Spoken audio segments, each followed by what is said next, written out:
Welcome to the Unitarian Universalist congregation of Monmouth County.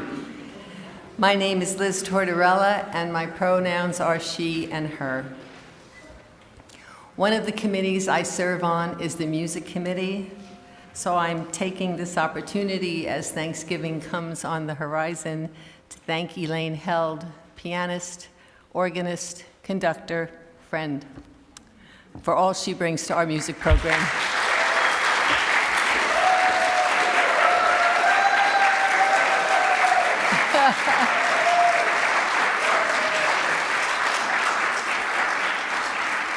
If you want to learn more about our music program, I'm here every Sunday. Whoever you are, whomever you love, however you arrived at this beloved place, you are welcome here. Our mission is to create community, transform ourselves, and transform the world. I draw your attention to the back side of your orders of service for announcements and service information for next week. For those on the live stream and for video viewers, the order of service link is available to you in the YouTube service description box. And I believe Patricia Brennan has an announcement. Somebody want to? We'll do it later. Okay. After the service, those gathered in person are welcome to visit with one another. Refreshments will be served in the community room, and people of all ages are welcome to visit with one another. And today is a very special day because after service there's the art and fine crafts sale and also the bake sale of goodies to take home. So come enjoy that. If you are new to us, please do visit our website, uucmc.org, where you can sign up to get all the latest news of the congregation by email. We look forward to getting to know you better. Please put your devices on silent as we enter worship together. Welcome again to this place of love and hope.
Now I know it's Thanksgiving.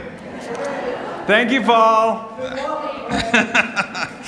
I'm the Reverend Dr. Craig Rubano, and I'm truly thankful for this day and for your being with us.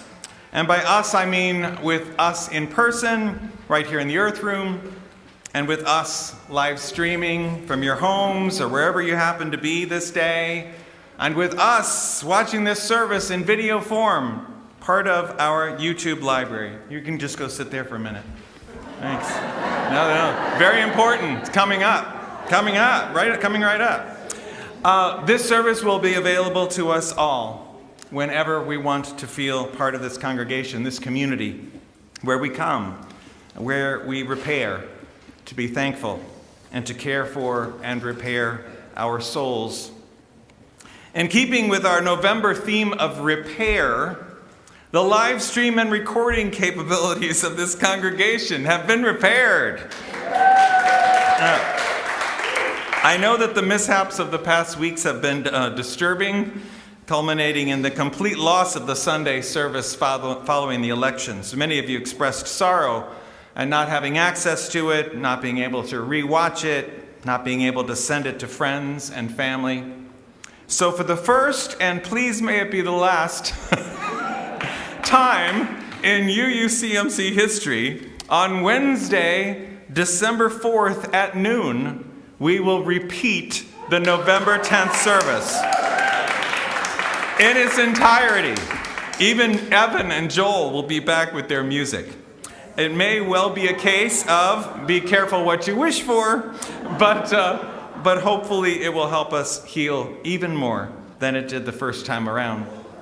And it will serve as a retrievable memory of a special time when, in the midst of widespread disbelief and unease, we came together as a congregational body. So we hope to see you on the 4th. We'd love to have some people in the seats, for the hymns and whatnot. At Thanksgiving, we understand perhaps even more trenchantly than in other times of the year that the Lenni Lenape are the original people of the land where we gather today. So this morning we make a point of recognizing the continued presence of the Lenape people in their homeland and of affirming the aspiration of the great Lenape chief Tamanend that there be harmony between the indigenous people of this land and the descendants of the immigrants to this land, as long as the rivers and creeks flow and the sun, moon, and stars shine. At tea time this week on Zoom, we gathered to observe TDOR, T-D-O-R, Transgender Day of Remembrance and Resilience. Every November 20th, people all over the world gather to memorialize those lost in a community that has disproportionately high rates of suicide, drug overdose, and murder. But also to celebrate not only its survival, but its thriving. And in a political season when gender-expansive people have been used as a battering ram for dividing Americans against one another, spreading the kinds of lies and disinformation that directly lead to the losses TDOR commemorates, it is especially important to be clear. Unitarian Universalism is a faith movement grateful to all who express their authentic selves vibrantly, for they lead us by example, a lesson to everyone lucky enough to receive that gift. And so for our call to worship, with worship defined in its original meaning of a shaping concern for all that is of worth, I invite Cole Harbison to join me.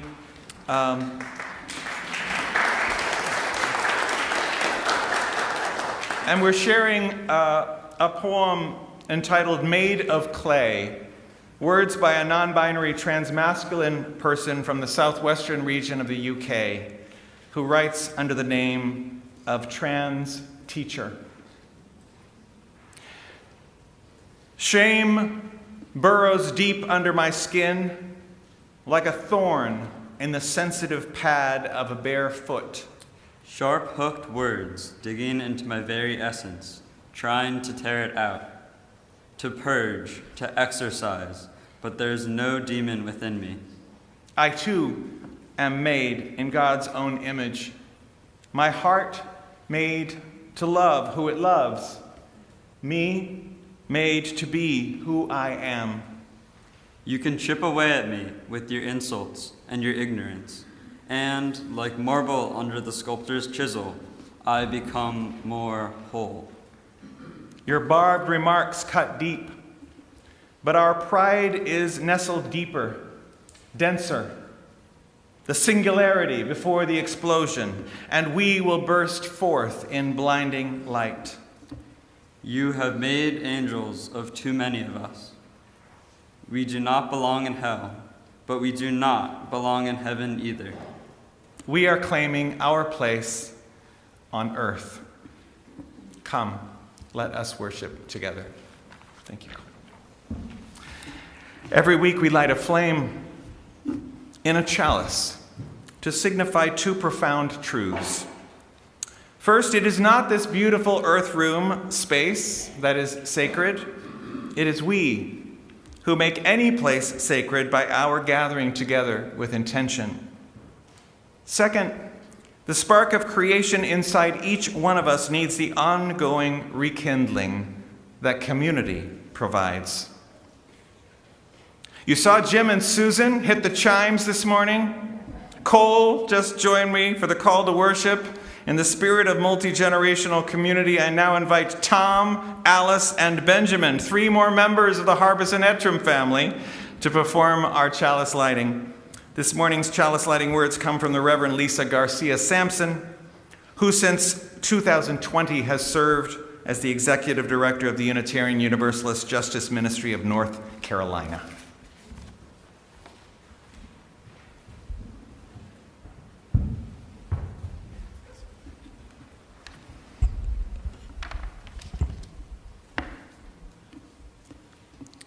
In these wild, historic, and uncertain times we gather to remember who we are, who we belong to, and what we are called to do.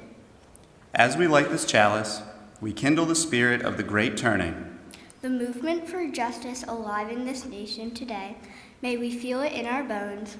And in the stillness of this hour, may we sense it calling our name.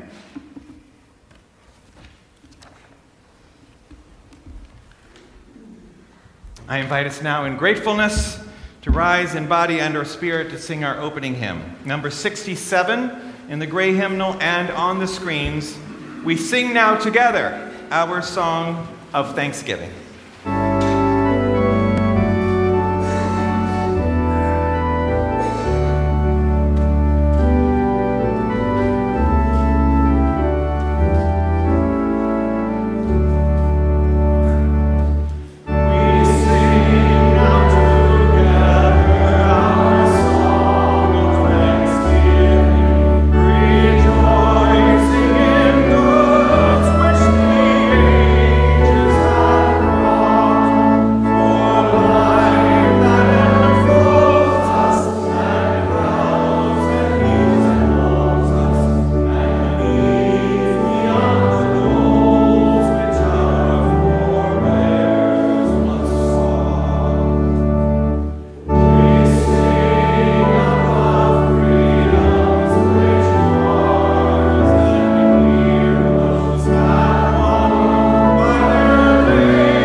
Food plays a huge part in our daily lives. We have to eat to survive. But food is more than that. Food is pleasure, comfort, security. Food is symbolic of hospitality, social status. Food has religious significance. Food has been a reason for human migration over the years.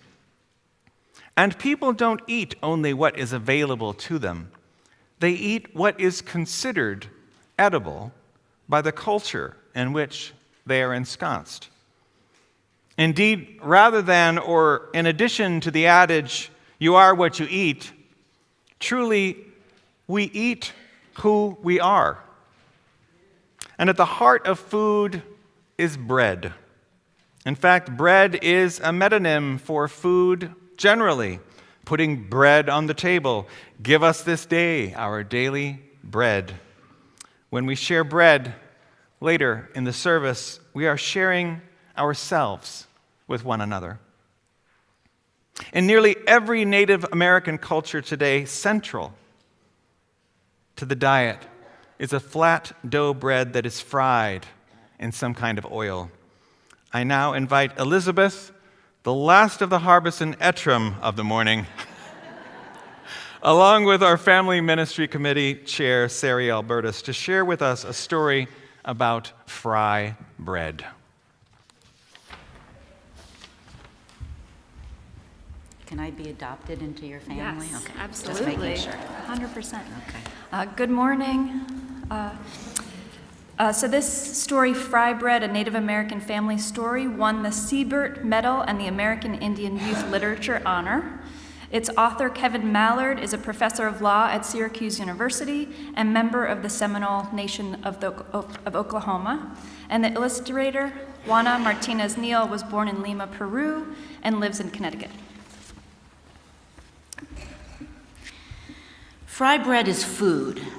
Flour, salt, water, cornmeal, baking powder, perhaps milk, maybe sugar, all mixed together in a big bowl. Fry bread is shape. Hands mold the dough, flat like a pancake, round like a ball, or puffy like Nana's softest pillow. Fry bread is sound. The skillet clans on the stove, the fire blazes from below. Drop the dough in the skillet, the bubbles sizzle and pop. Fry bread is color, golden brown, tan, or yellow, deep like coffee, sienna, or earth, light like snow and cream, warm like rays of sun. Fry bread is flavor. See beans or soup, smell tacos, cheese, and vegetables. Delight in honey and jam. Rise to discover what brings us together. Fry bread is time. On weekdays and holidays, supper or dinner, powwows and festivals, moments together with family and friends. Fry bread is art, sculpture, landscape, portrait, our daily craft. Shared from teacher to student, a cycle of heritage and fortune. Fry bread is history, the long walk, the stolen land, strangers in our own world.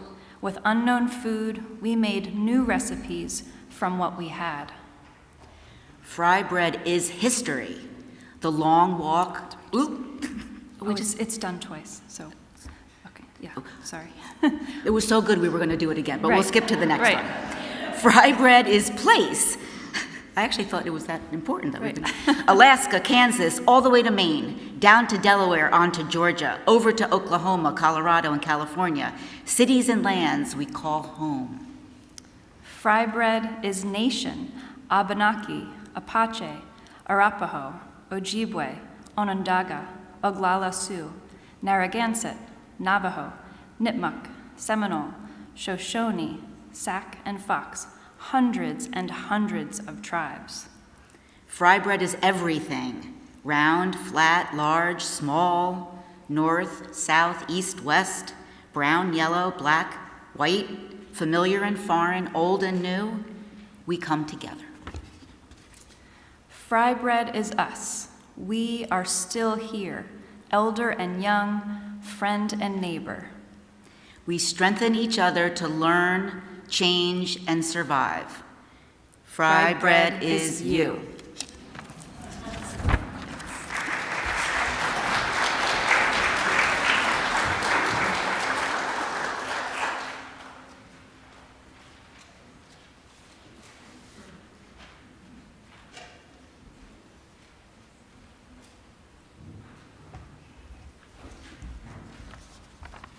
Every week in this congregation, we are provided with an opportunity to practice generosity. This is your invitation to contribute to the well-being of our congregation and to our social justice partners through the good works of organizations which receive half of the monies collected each month.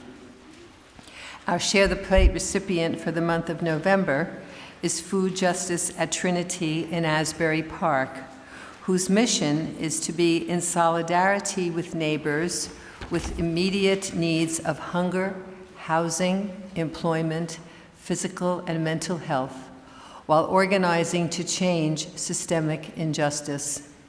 The organization partners with local organizations to try to provide healthy and locally grown food for a Tuesday food pantry and a Saturday soup community meal. For those of you present here in the meeting house, the plates will be passed by the ushers. You may also join this time of generosity via text, send your offering by mail, or charge your contribution online with the memo designating an amount to Food Justice at Trinity in Asbury Park. Please give generously.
I did not grow up in this country.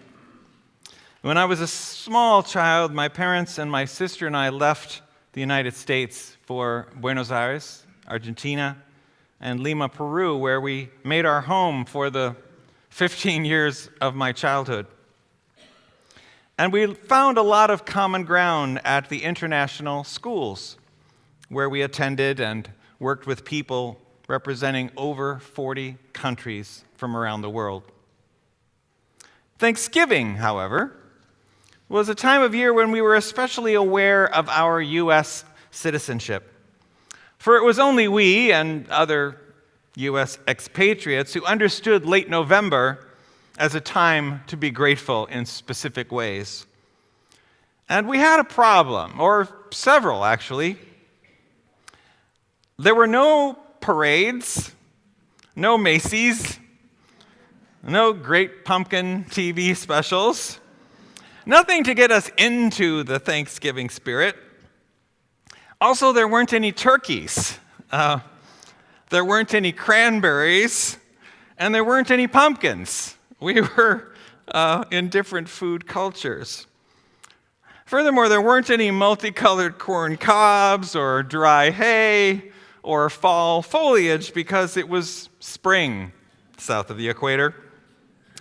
Now, many of those were things we could approximate. We substituted in chicken and local fruit. We made pies from various kinds of squash. And we made beautiful table decorations from the bounty of what was the November Southern Hemisphere equivalent of May flowers. But the main things we didn't have were the familiar faces around the table. And it was the people we missed the most. We were 6,000 miles away from grandparents, aunts and uncles, cousins. Thanksgiving became a time of potential intense loneliness. So we made sure to have plans of some kind. Some years, we'd gather with fellow country people at the American Club, where the U.S. ambassador and staff would preside over a rather grand affair. Often there would be visiting dignitaries at the table. I remember vividly Henry Kissinger being at one of those luncheons. Other times we combine our efforts with fellow American friends and their kids for a potluck feast. Sometimes it was warm enough to have a barbecue that segued directly into a pool party. But the meals my family and I remember the most were those times when we invited to our family table non-Americans, Peruvians, Argentines, or expatriates from other foreign countries. Those years, we took on the mantle of explaining and introducing American Thanksgiving traditions to those for whom it was a novelty. Because we were living then in countries with varying shadows of U.S. financial and political colonialism, parallels with pilgrim visitors in a land not their own were particularly uncomfortable. So we discussed the hard historical edges of the story that informed the holiday, but we also came to learn how unique a national pastime Thanksgiving is. A hearkening back to a meal among strangers, laced with suspicion and perhaps painful memories, but motivated by a spirit of inclusion and sharing. The metaphor of the open table was being lived out by us on those occasions, and I think we recognize the model it provided for welcoming into community persons who may well be outside usual patterns of in-group gathering. Opportunities for drawing the circle of our knowledge of people ever wider. In this time, now, following a polarizing election process, with all the uncertainty that lies ahead, it will be necessary for us to forge bridges with others who are similar to us in so many ways, and yet unlike us in others. I had 4 meetings on Thursday in which people began to grapple with what building those bridges will require.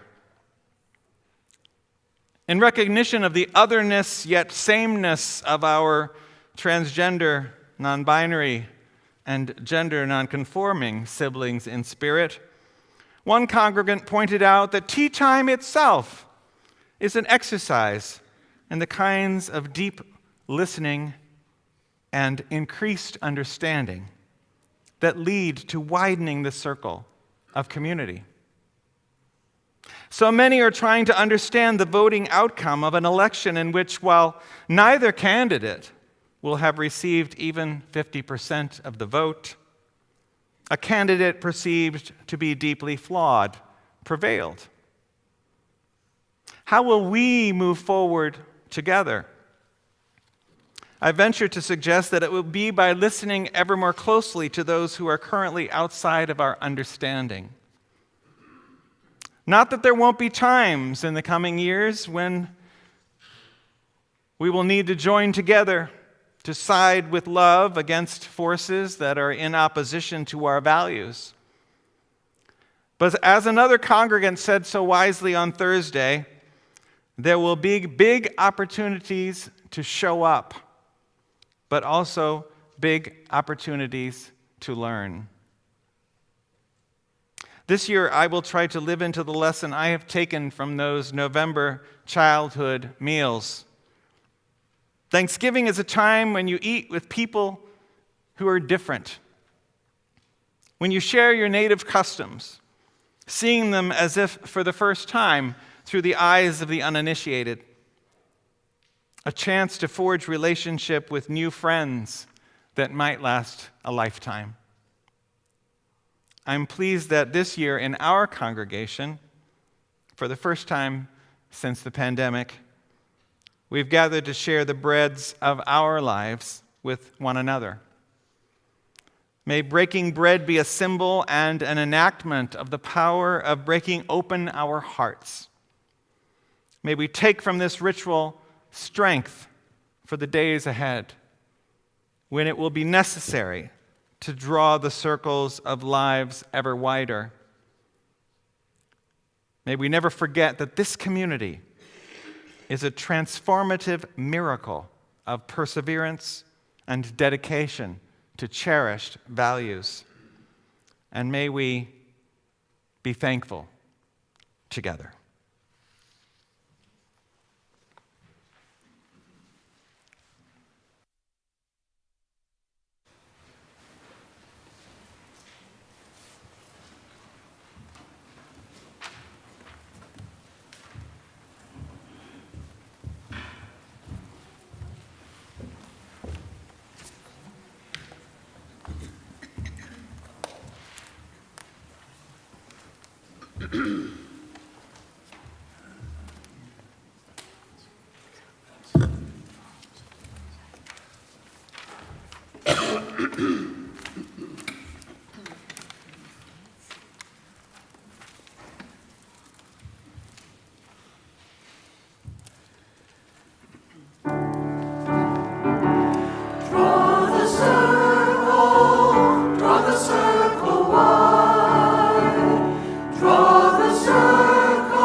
So now we're going to invite those who brought the bread of their cultures, of their childhoods, of their lives, just to come forward and briefly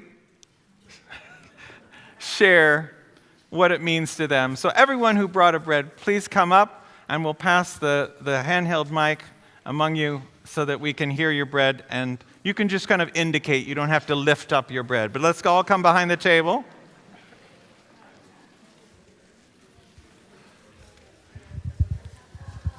Who would like to? John, will you start? Everyone behind the table who brought their bread. I brought Anadama bread. It's thought to hail from New England. It has no definitive origin story, and its principal odd ingredients are cornmeal and molasses.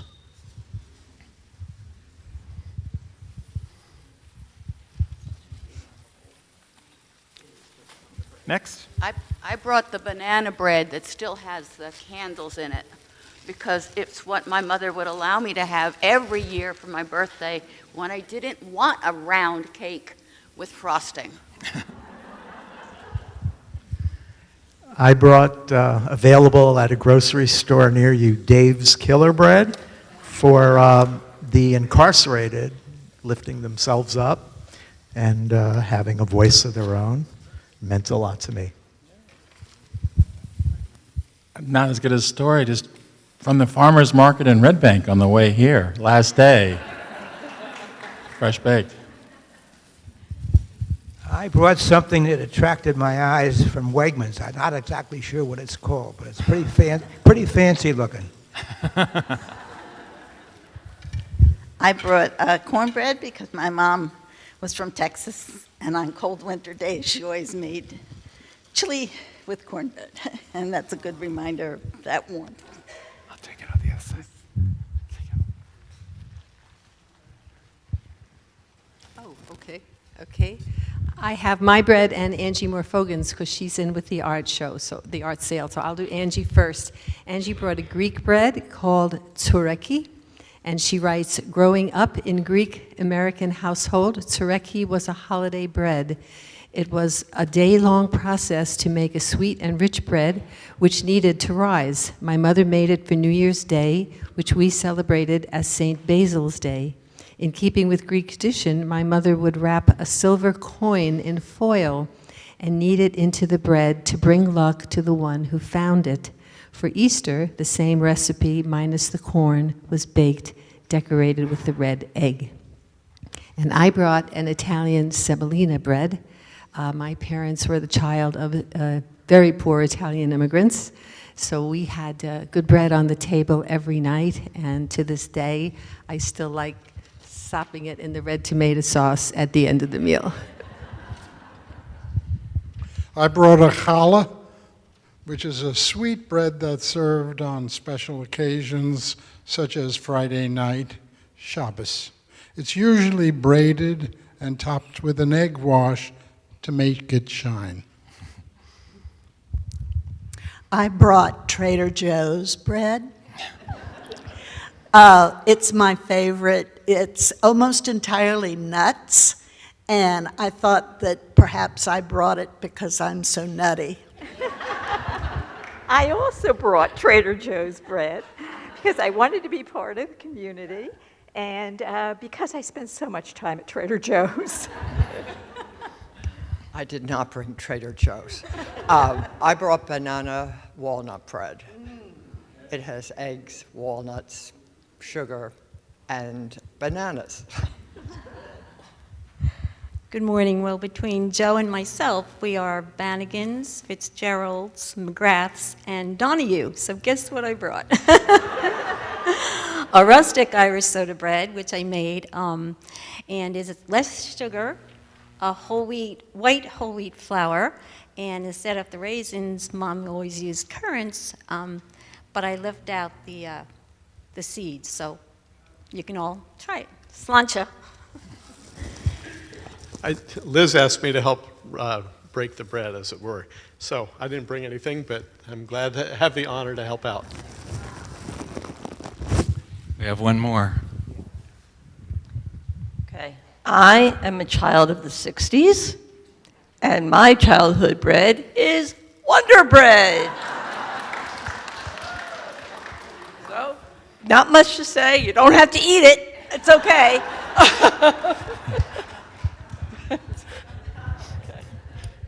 Thank you to all of you.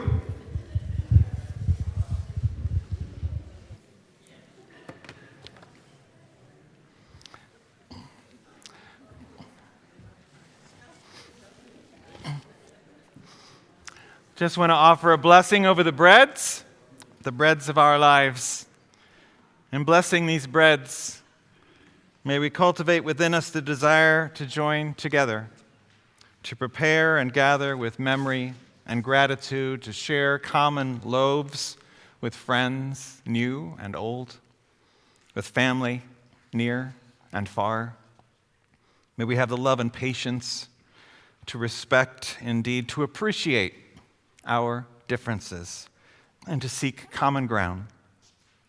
May we have mindfulness about these breads, asking blessings on those who grew their ingredients, on those who picked and gathered them, on those who brought them to market, blessing us on those who prepared and cooked them so that we might share together. And may we learn from this table, this varied table, new understandings of one another, and be filled not only with food, but with gratitude for our many blessings. Amen. And I just invite us to remain seated for the singing of hymn number 406. It'll also be on the screens. Let us break bread together. This is an African-American spiritual dating back to the 18th century, and so we retain the traditional text to honor its history. It is a song about community, sharing food, spirituality, and humility. We sing it to the love that holds us all.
The bread is now served. I invite you to come up the center aisle, take some bread of your choosing, return to your seats by the side aisles, enjoy the feast, and enjoy one another.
It appears you're enjoying the bread and one another.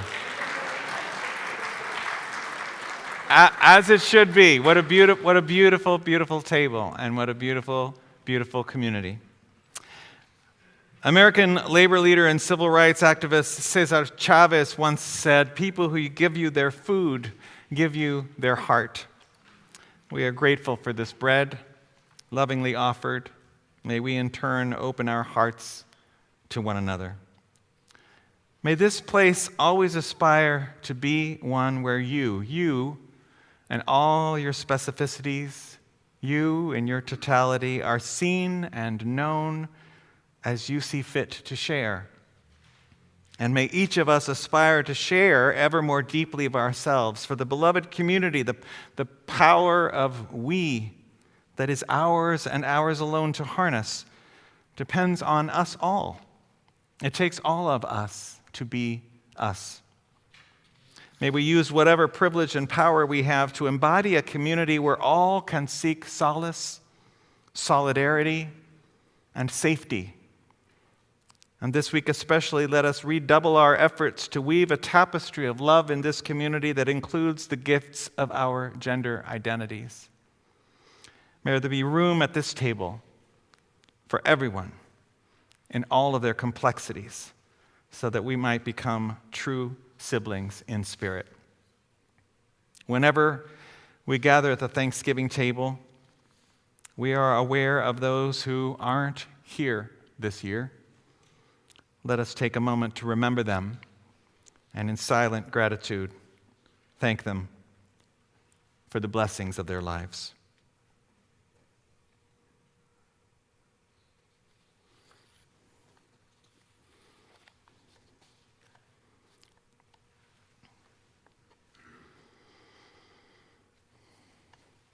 Amen. I invite us to rise in body and our spirit to sing our closing hymn, number 21 in our hymnals and on the screens, "For the Beauty of the Earth."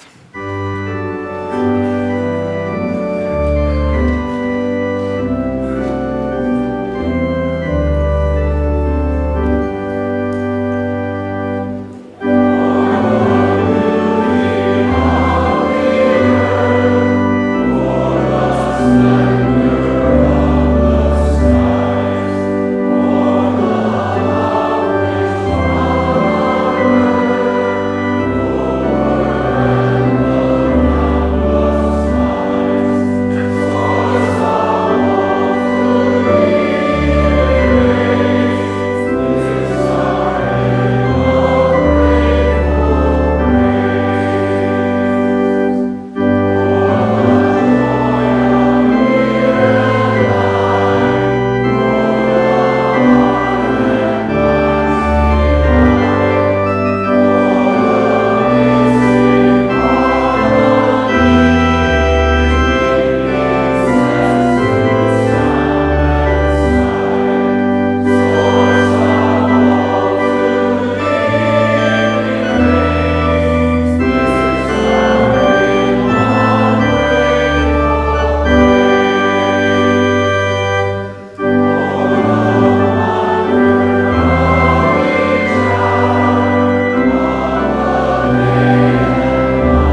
closing words of benediction come from spiritual guide and UU minister, the Reverend Laura Horton Ludwig.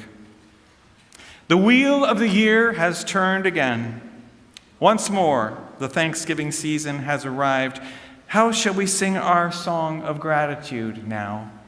For what shall we give thanks? For this moment, for friends near and far, for our breath, for love, for courage and clarity, for strength, for delight, for laughter, for beauty.